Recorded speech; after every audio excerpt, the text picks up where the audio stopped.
Étendu sur une superficie de 1 284 000 km², le Tchad est constitué d'une mosaïque de populations diverses et variées.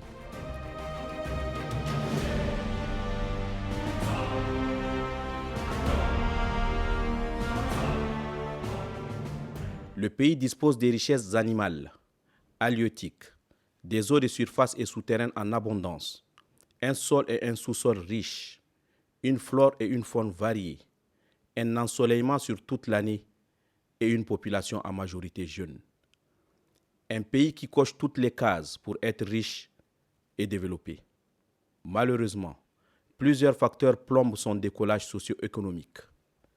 Mais loin d'être fataliste, le président de la République, Maréchal Mohamed Idriss Déby Itno, a orienté le gouvernement à l'effet d'initier le Plan national de développement, PND 2025-2030, le Tchad que nous voulons. L'objectif ultime vise à sortir 2,5 millions de personnes de la pauvreté, avec une croissance moyenne de 8%. C'est ainsi que dans le cadre de la relation bilatérale, le dossier est soumis aux autorités émiraties pour son financement. Abu Dhabi est au final retenu pour accueillir l'organisation d'une table ronde de financement. En début du mois de novembre, des délégations tchadiennes se rendent à Abu Dhabi pour les derniers réglages.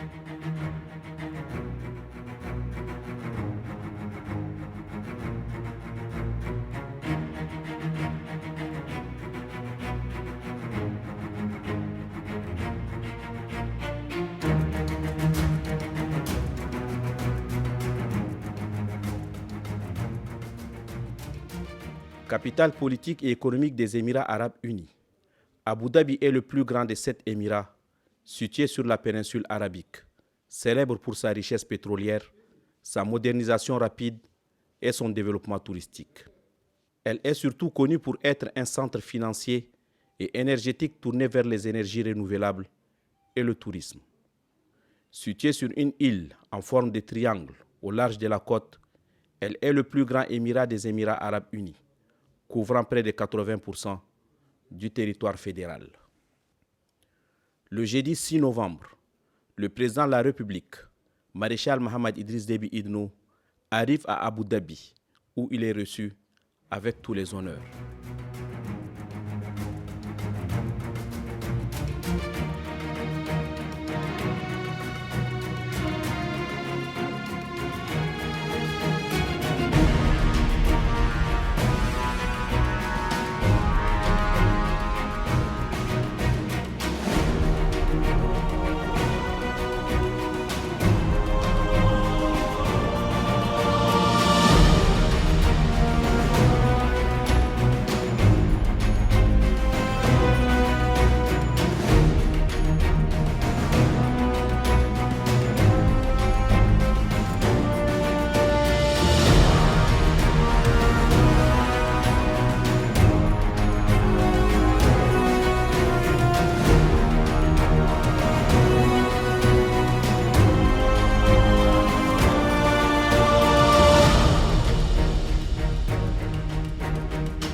Le voyage du chef de l'État en terre émiratie ne sera pas de tout repos. Au niveau du protocole, dès que les valises sont posées, les séances de travail démarrent pour l'organisation pratique du peaufinage de l'agenda du président de la République. Le directeur général, Saad Cherif Moussa, appuyé par le chef de mission de l'équipe des précurseurs, Abakar Tahir Youssouf, sont à la manœuvre. Les dossiers de demande d'audience sont passés au crible, analysés, pensés et sous-pesés afin d'en connaître le poids et établir l'ordre de préséance pour ceux retenus. Un travail de fourmi qui a nécessité des journées de travail et des nuits blanches. Ce travail d'orfèvre, exécuté avec munitie, a eu un résultat. Une cinquantaine d'audiences organisées sans fausse note et dans une symphonie parfaite. La bonne exécution du travail du protocole ouvre la voie à celle de son versant, la communication. L'équipe de la DGCOM PR est également soumise à un rythme de travail effréné. La médiatisation complète des audiences par la presse présidentielle a nécessité une présence quasi permanente durant 4 jours d'affilée. Des audiences au cours desquelles des patrons de grandes institutions internationales, des institutions bancaires ou encore des groupes d'investisseurs en sont sortis rassurés par le chef de l'État. Des assurances en termes de facilitation sur le plan administratif, fiscal et commercial leur ont été proposées. Le gage donné par le président de la République ouvre un boulevard pour la signature des contrats et des intentions de financement. Ces audiences avec les partenaires, surtout traditionnels du Tchad, se sont poursuivies à un rythme soutenu. Le chef de l'État recevra entre autres la Banque mondiale, le Fonds monétaire international, la Banque islamique pour le développement, la Banque arabe pour le développement économique en Afrique, la Banque africaine pour le développement, le Fonds koweïtien pour le développement économique arabe. Le 10 novembre, jour de la cérémonie d'ouverture du PND, le président de la République, chef de l'État, maréchal Mohamed Idriss Déby Itno, ayant à ses côtés son homologue togolais, Faure Gnassingbé, le premier ministre du Niger et plusieurs autres délégations de haut rang, vantent tous le mérite de la rencontre. L'honneur est en premier lieu accordé au pays organisateur, à travers le prince héritier, Cheikh Khalid bin Mohammed bin Zayed Al Nahyan, représentant le président Al Nahyan. Il a tout d'abord souhaité la bienvenue à ses hôtes et surtout loué la confiance accordée à son pays pour l'organisation du PND. Une première expérience en termes de coopération bilatérale d'une si grande ampleur entre son pays et un pays africain.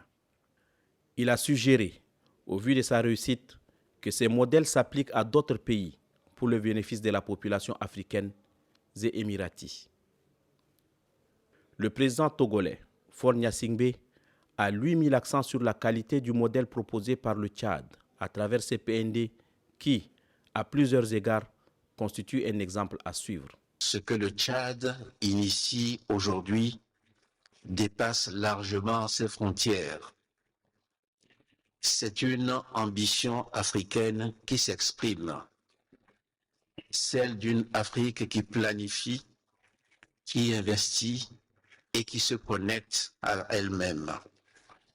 Cette vision parle à chacun de nous. Elle relie le Sahel au reste du continent et l'Afrique au reste du monde. C'est pourquoi je vais partager 4 convictions simples qui, à mes yeux, donnent toute sa force à l'initiative tchadienne. D'abord, le Tchad ouvre ici une nouvelle ère d'intégration régionale où la transformation passe par la connexion. À travers le plan Tchad Connexion 2030, le Tchad engage une transformation profonde, fondée sur les infrastructures, le capital humain et la gouvernance. Ce plan relie les territoires, les citoyens et les marchés. Il vise à bâtir des routes, à électrifier les foyers, à connecter les villages au numérique, à investir dans la jeunesse et à moderniser l'État. C'est un choix courageux, lucide et cohérent, celui de miser sur la connexion intégrale, qu'elle soit énergétique, logistique, économique ou sociale. Cette vision rejoint celle que nous partageons au Togo, celle d'un continent où chaque corridor devient un lien de souveraineté, où chaque réforme crée de la confiance et où chaque projet produit de la valeur sur le territoire africain. Ma deuxième conviction, c'est que le développement sahélien est en réalité un enjeu continental et global. La prospérité du Sahel est une condition de stabilité pour toute l'Afrique. Ce qui se joue ici à travers le Tchad touche à la sécurité alimentaire, à la résilience climatique et à la cohésion de nos sociétés. Et le plan Tchad Connexion 2030 articule effectivement infrastructure, agriculture, énergie et éducation dans une approche intégrée du développement. Cette méthode est la bonne. Elle relie les objectifs économiques aux impératifs humains. Et elle démontre que le Sahel peut devenir un espace de solutions et d'investissement, et non un théâtre de crise.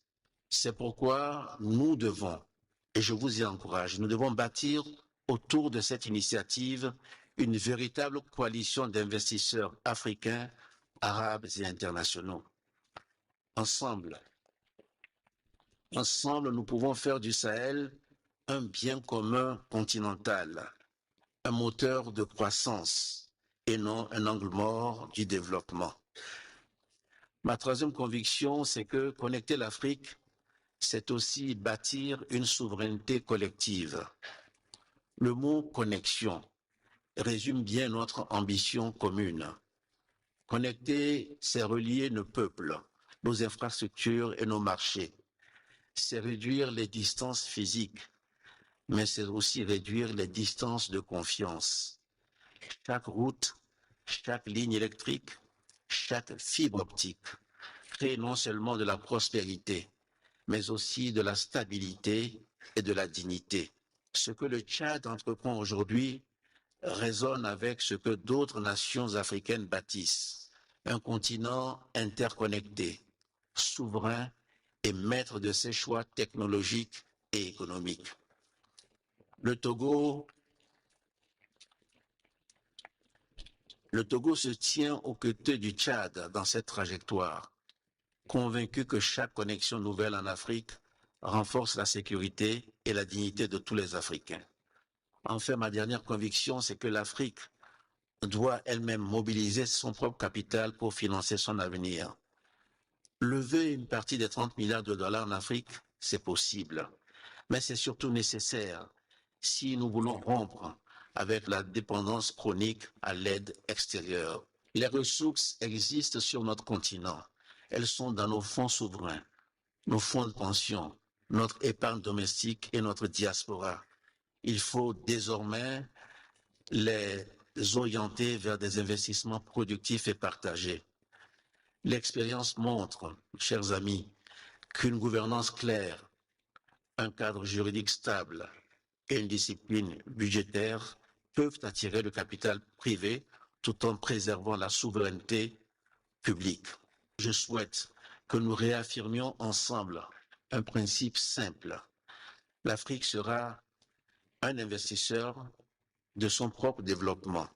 C'est à cette condition que nos partenaires verront en nous non pas de simples bénéficiaires, mais des bâtisseurs. Ce que le Tchad réalise aujourd'hui nous concerne tous. Ce plan n'est pas seulement un programme national, c'est une promesse faite à l'Afrique, celle d'un continent qui prend son destin en main, qui investit dans ses propres forces et qui croit en sa capacité à réussir par elle-même. Ali Lamine Zeine, Premier ministre nigérien, lui, invite les investisseurs à saisir l'opportunité de la rencontre afin de venir investir au Tchad, un pays qu'il connaît bien, pour y avoir séjourné en tant que représentant de la Banque africaine de développement. Le plan Tchad Connexion 2030 ne traduit pas seulement l'ambition des autorités tchadiennes, il reflète une vision économique et sécuritaire qui concerne de très près la sous-région, notamment le Sahel et l'Afrique centrale. En investissant au Tchad, vous participerez sans aucun doute au prochain miracle économique en Afrique. Nous en avons la conviction. Le président a donné la preuve, appuyé par le président Tchad. Chers investisseurs, il faut venir investir au Tchad. En effet, l'économie tchadienne est un champ vierge et fortement rentable qui ne demande qu'à être exploité par des mains expertes avec un financement adéquat. Les membres du gouvernement que j'ai eu l'honneur de rencontrer ce matin sont des personnes extrêmement compétentes et disposées à faire avancer tout investissement que vous viendrez à faire. En obtenant les financements recherchés, le Tchad peut faire un bond qualitatif en peu de temps. Nous l'avons relevé dans la conviction du chef de l'État qui vient de s'exprimer. À l'image des Émirats arabes unis, qui ont réalisé leur miracle en un demi-siècle, en ne se basant pratiquement que sur une seule ressource naturelle, le pétrole, qu'ils ont su diversifier. Or, le Tchad n'a pas que du pétrole.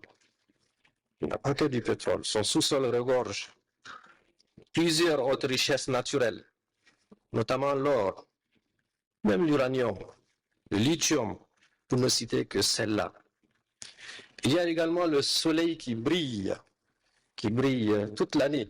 C'est un territoire de 1 287 000 km².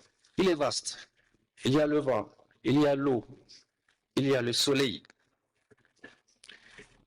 Il y a également l'immense potentiel hydrique du pays. Machallah, le Tchad a beaucoup d'eau. Des eaux de surface, des eaux souterraines. Cela offre de grandes perspectives en matière d'irrigation. Le maréchal a parlé d'environ 40 millions de terres arables cultivables, qui très certainement, en étant mises en œuvre, porteront évidemment de la productivité. Je pense que ça ne sera pas seulement le grenier de l'Afrique centrale, ça pourrait être bien le grenier du continent. Nous en avons la conviction. Le représentant de la Banque mondiale, séduit par la qualité des projets proposés, mais surtout, au vu des efforts que le Tchad consent au quotidien pour l'accueil des réfugiés, tout comme de la lutte transfrontalière contre le terrorisme, a promis revoir le portefeuille accordé au pays. Tchad Connexion 2030 symbolise en effet une réalité, une vision, une ambition, celle d'un pays résolu à transformer ses opportunités en développement pour son population, à relever ses défis, à être ouvert sur le monde et à utiliser le potentiel extraordinaire dont sa jeunesse dispose. La sous-région dans laquelle se situe le Tchad traverse aussi des périodes complexes. Les tensions politiques à côté de votre pays, au niveau du Soudan, le terrorisme qui existe pas tellement loin de votre pays et l'insécurité dans le Sahel, tout ceci dans un contexte de changement climatique se traduit par une augmentation significative des réfugiés, mais également le déplacement de populations en quête d'un mieux-être. C'est pour cela que j'invite toute cette assistance de répondre favorablement à l'appel du Tchad en l'accompagnant, en le soutenant, parce que les solutions de développement qu'il est en train de proposer, comme l'a dit si bien le président du Tchad, sont des solutions de développement qui sont favorables à toute l'Afrique et au-delà de l'Afrique. La Banque mondiale a bien compris ce challenge depuis longtemps. Et c'est pour cela que je voudrais féliciter le président du Tchad, et en particulier monsieur le ministre de l'économie et des finances, mon ami, pour l'effort extraordinaire qu'ils sont en train de faire pour augmenter la mobilisation de leurs ressources domestiques, en s'appuyant sur des réformes structurelles, en favorisant la digitalisation. Étant donné les liens historiques forts qui nous unissent avec le Tchad, mais également en tenant compte que le Tchad est aussi copropriétaire de la Banque mondiale, que nous avons décidé d'accompagner la mise en œuvre de ce nouveau plan national de développement d'un montant additionnel de 2,5 milliards de dollars, dont en effet près de 20% viendront de notre guichet secteur privé AIFC. Après les interventions de ces sommités, c'est au tour du président de la République, chef de l'État, maréchal Mohamed Idriss Déby Itno, de prendre la parole pour rendre la politesse aux pays co-organisateurs. Il a surtout tenu à rappeler à l'assistance l'importance que revêt le PND pour le Tchad. Le plan national de développement Tchad Connexion 2030, pour lequel nous sommes venus ici, est un grand projet qui trace la voie d'une véritable mutation économique et sociale de notre pays.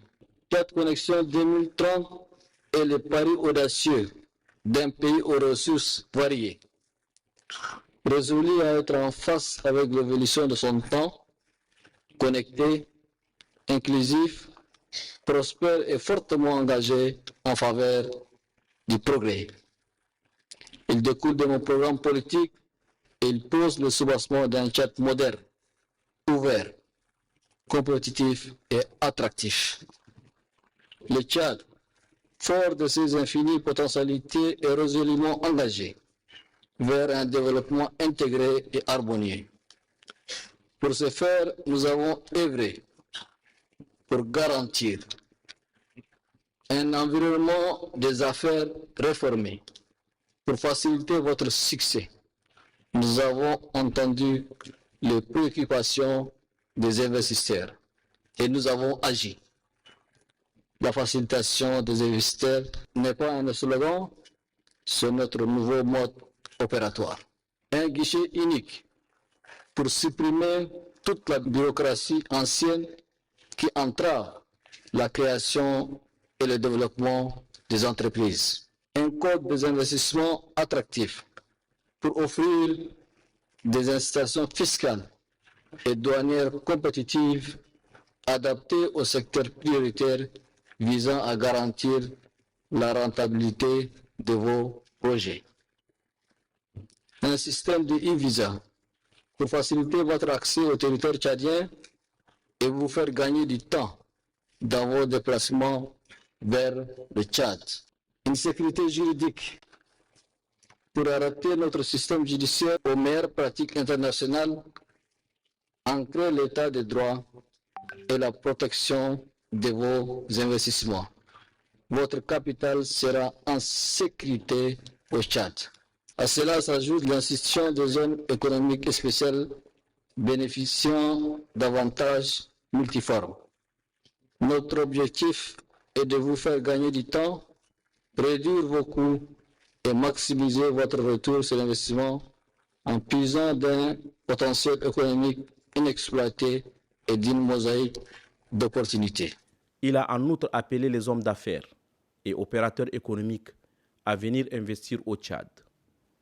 Le pays de Toumaï, qui regorge de potentialités immenses, a mis en place des cadres juridiques et fiscaux en vue de faciliter l'implantation des entreprises ou les investissements dans les secteurs souhaités. Tout cela rend la destination Tchad plus que qu'attractive, a-t-il précisé. Chers investisseurs, le Tchad ne vous propose pas une aventure, mais un partenariat stratégique et mutuellement bénéfique. Nous ne vous offrons pas seulement des ressources, nous vous offrons une position de premier plan dans la transformation économique d'une nation. Notre engagement est total. Mon engagement personnel est absolu. Venez construire avec nous le Tchad d'aujourd'hui et de demain. Venez investir au pays de Toumaï, la terre des opportunités. Le moment est venu de faire du Tchad un modèle de réussite économique. Tchad Connexion 2030 est le moteur de notre prospérité partagée.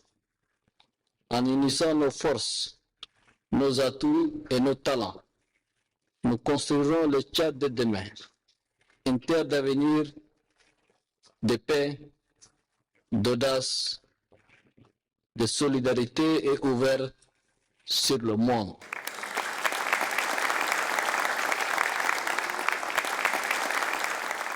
Avant de terminer, je voudrais exprimer mes vifs remerciements à toutes les équipes tchadiennes, émiraties et les experts internationaux mobilisés dont le travail acharné a permis la parfaite organisation de cet événement.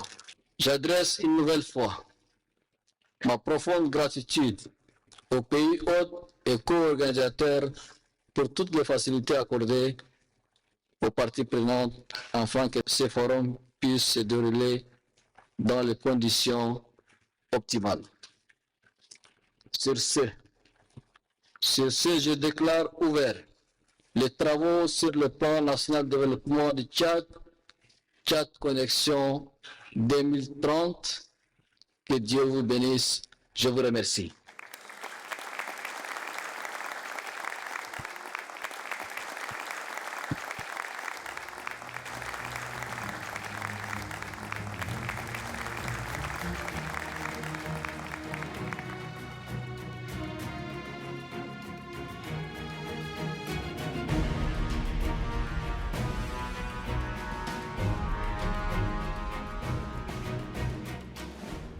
La cérémonie du PND lancée place ensuite aux rencontres qui se sont transformées en véritables opérations de charme.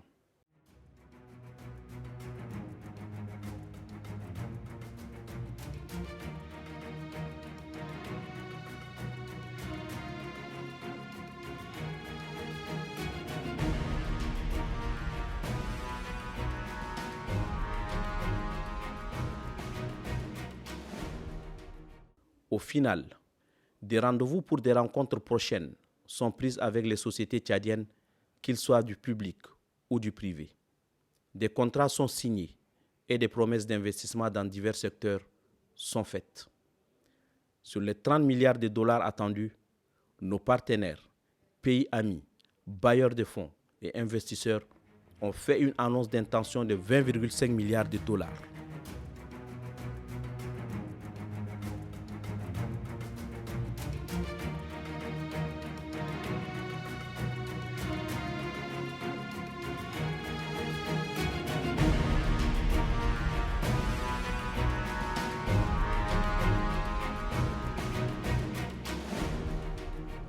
Entre-temps, le chef de l'État poursuit toujours les audiences.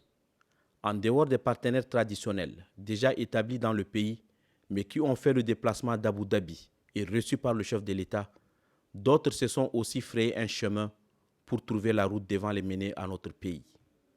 C'est l'exemple d'une forte délégation de chefs des multinationales indiennes, conduite par l'ambassadrice du Tchad en Inde. Ces derniers sont aussi intéressés par la destination Tchad.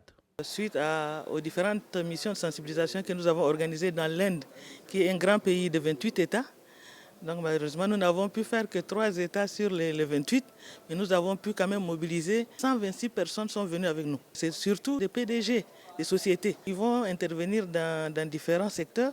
Il y a l'énergie solaire, il y a la mécanisation agricole, l'agroforesterie, l'élevage, la santé, la pharmacie, l'énergie verte et tout ça. Donc pour un montant de 3 milliards 155 millions de dollars américains. Donc ce n'est pas un prêt, ce n'est pas des dettes à l'État, c'est des investisseurs sur leurs fonds propres qui vont venir travailler au Tchad, investir au Tchad, dans l'espoir de faire seulement le retour sur investissement. Et là, ils vont intervenir, ils ont demandé certaines facilités que le président de la République leur a déjà accordées. Il y a différentes facilités, il y a des réformes aussi qui ont été effectuées, ce qui va faciliter leur investissement sur le terrain et surtout l'accompagnement. Donc nous avons demandé à ce que quand ils viennent, il faut vraiment que les ministères sectoriels les accompagnent, chacun dans son domaine. Parce que c'est bien beau de faire venir les gens, mais la mise en œuvre, c'est d'abord les sectoriels. Donc il est question que maintenant que les sectoriels prennent la relève et qu'ils puissent vraiment accompagner les investisseurs. Ça, c'est juste un premier pas. Parce qu'il y en a d'autres qui interviennent dans l'import-export, mais là, on les mettra en contact. Là, ils sont encore à New Delhi. On les mettra en contact avec le président de la Chambre de commerce. Donc comme ça, ils vont essayer de faire des partenariats entre opérateurs économiques. Donc pour l'instant, l'investissement de l'Inde, c'est un investissement sur fonds propres. Et la particularité, c'est que les Indiens, quand ils interviennent, ils viennent par projet, par un groupe de 3 ou 4 personnes seulement. Et ils emploient les jeunes tchadiens. Ils leur renforcent leurs capacités. Donc dans chaque document, il est bien inscrit le renforcement des capacités des jeunes. Donc s'ils peuvent employer déjà plus de 3 millions de jeunes, ça va nous permettre de résorber ce problème d'exode rural, ce problème de chômage. À l'exemple des Indiens plus proches de nous, au Cameroun, des sociétés ont également émis le vœu de venir s'installer. C'est le cas du groupe Afriland First Bank. Nos nous avons eu l'agrément il y a un mois pour ouvrir une succursale au Tchad. Donc vous savez que c'est depuis une vingtaine d'années que nous voulions nous installer au Tchad, mais à cause de la législation, cela n'avait pas été possible. Mais malgré cela, nous avons accompagné l'économie tchadienne, nous avons financé des centaines de milliards le Tchad, malgré le fait que nous n'étions pas présents. Nous pensons que maintenant, avec notre présence dans les mois à venir, nous allons davantage accompagner ce pays frère qui est notre pays et que nous aimons beaucoup. La Banque des États de l'Afrique centrale, BEAC, qui a apporté son soutien au PND, explique le fondement économique sur lequel reposent ces projets. Les États, les gouvernements sont appelés à élaborer et à mettre en œuvre des politiques économiques qui créent la richesse, qui impulsent le développement économique, qui stimulent cette croissance. Tchad Connexion 2030 en est un exemple. Ce n'est pas seulement une ambition du gouvernement, mais c'est la traduction de cette ambition en un programme qui est crédible puisqu'il a suscité l'adhésion de l'ensemble des investisseurs, des institutions régionales, internationales et aujourd'hui c'est le début du commencement de mise en œuvre du plan Tchad Connexion devant garantir la création d'emplois, les investissements, la transformation structurelle de l'économie tchadienne. Et je me réjouis que le gouvernement a donné les assurances aux investisseurs. Ces assurances portent sur l'amélioration du climat des affaires, la digitalisation des processus de création d'entreprises, l'accompagnement même des entreprises privées. Ça a été un engagement solennel et que nous saluons. Et nous invitons le Tchad qui a donné ce temps du plan national de développement à passer à la phase de concrétisation avec l'ensemble des parties prenantes que sont les secteurs privés tchadiens, le gouvernement et l'ensemble des bailleurs. Des secteurs aussi vitaux que les télécommunications ne sont pas du reste.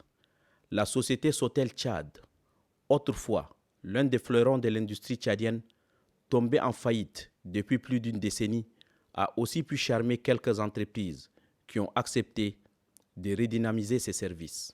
On vient de sortir d'un entretien avec le chef de l'État que je la qualifierais de très positif concernant la privatisation du groupe Sotel Tchad avec le groupe Pluton Invest que je dirige moi-même et notre partenaire Action Télécom.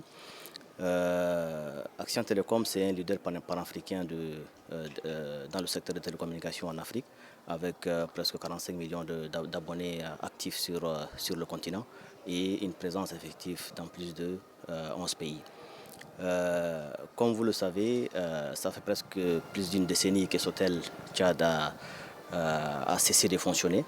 Et aujourd'hui, c'est un challenge pour nous en tant qu'acteurs locaux et bien sûr avec nos partenaires de redonner vie à cette société qui est l'opérateur historique quand même du pays et aussi qui est tant réclamé par nos concitoyens. Et nous sommes engagés dans ce processus et dans cette optique avec les expériences acquises dans d'autres pays, essayer de les mettre en œuvre au niveau du Tchad afin de relancer Sotel au grand bénéfice des Tchadiens et des Tchadiennes. Enfin, le cas du secteur énergétique, élément vital pour l'industrialisation du pays, est également soumis. Il importe de rappeler que les plus hautes autorités du pays n'ont eu de cesse de se pencher depuis des décennies sur ces sociétés qui, jusqu'alors, peinent à avoir la confiance des consommateurs. Lors de l'audience accordée au directeur général de la Tchadelec et à la société GSU, il ressort de l'entretien que des mesures drastiques ont été prises dans ce sens pour booster la performance de la société. L'énergie est aujourd'hui le programme numéro 1 même du PND, et sans énergie, il n'y aura pas de développement. Donc ça, il a fait notifier à nos partenaires, et nos partenaires sont engagés devant lui pour commencer les travaux très rapidement. On a un problème d'abord de transport qu'on va résoudre très très rapidement. Ils ont pris en charge la construction de la deuxième ligne de transmission, c'est-à-dire la deuxième ligne de haute tension de N'Djamena, la boucle 90. Là aussi, ils vont commencer très rapidement. Et ils vont aussi prendre la densification et le réseau de N'Djamena. La densification parce que le réseau actuel est très défectueux, et donc ils vont tout réhabiliter et aussi faire l'extension du réseau de N'Djamena et ses environnants. Et donc on va aller probablement jusqu'à Ligna, c'est-à-dire sur un rayon presque de 60 à 80 km. Le réseau de N'Djamena maintenant peut alimenter la périphérie de N'Djamena. Et de l'autre côté, la plus importante, c'est la construction d'une centrale thermique qui va fonctionner avec des HFO. Et ça va faire une capacité de 180 MW. Ce n'est pas rien. Donc là aussi, ils sont engagés devant le président de commencer très rapidement. Les études sont déjà réalisées. Ils sont dans la commande maintenant des moteurs qu'il faut commander, et ça prendra entre 1 an et 15 mois. Donc ça aussi, c'est une réalisation concrète qu'on va suivre très rapidement avec eux. Et la troisième convention, ça concerne la formation. Un contrat qu'on a signé pour renforcer nos capacités en matière de ressources humaines, mais aussi en matière de la digitalisation et tout ce qui est nécessaire. Et en cela qu'il a affirmé déjà, le président de la République, que cette année déjà, il va accorder 3 bourses d'excellence à des jeunes Tchadiens scientifiques qui vont aller suivre des études dans le domaine de l'énergie, dans toutes les spécialités possibles, pour être des ingénieurs de conception dans ce domaine. Le projet ne concerne pas uniquement N'Djamena, parce qu'ils se sont engagés quand même à réaliser des centrales photovoltaïques hybrides, c'est-à-dire y compris le côté thermique, sur 6 villes. Et ça, il y a 2 villes où on a déjà réalisé les études, et les travaux vont commencer très rapidement. C'est la ville d'Abéché et la ville de Sar. Là, les terrains sont déjà alloués, les études sont déjà réalisées, les commandes sont déjà effectuées. Donc, très bientôt, dans ces 2 villes, on va commencer les travaux. Il y a 4 autres villes où ils ont promis de réaliser aussi des centrales. Il y a la ville de Bardaï, il y a la ville de Gosbeda, la ville de Massenia et la ville d'Amtiman.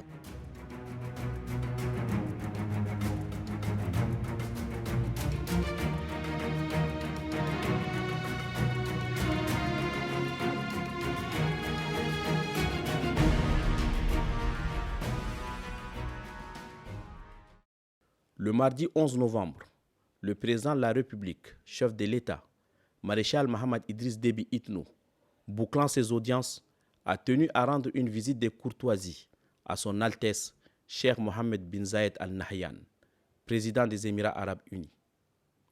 Il a, lors de l'entretien, témoigné sa reconnaissance pour la qualité de l'accueil, ainsi que l'attention dont lui et toute la délégation tchadienne, composée de plusieurs centaines de personnes, ont fait l'objet. Le chef de l'État n'a pas non plus manqué de faire un bref bilan de la table ronde à son homologue, dont la réussite témoigne de l'excellence des relations qui lient les Émirats arabes unis et le Tchad. C'est finalement un homme d'État comblé que le maréchal prend congé de son hôte. Il regagnera N'Djamena le 16 novembre, où un accueil chaleureux lui a été réservé par une foule immense en liesse.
Une fois la fièvre de la réussite de l'événement tombée, le chef de l'État convoque le Premier ministre, chef du gouvernement et les ministres membres du comité d'organisation, en présence des présidents des grandes institutions de la République.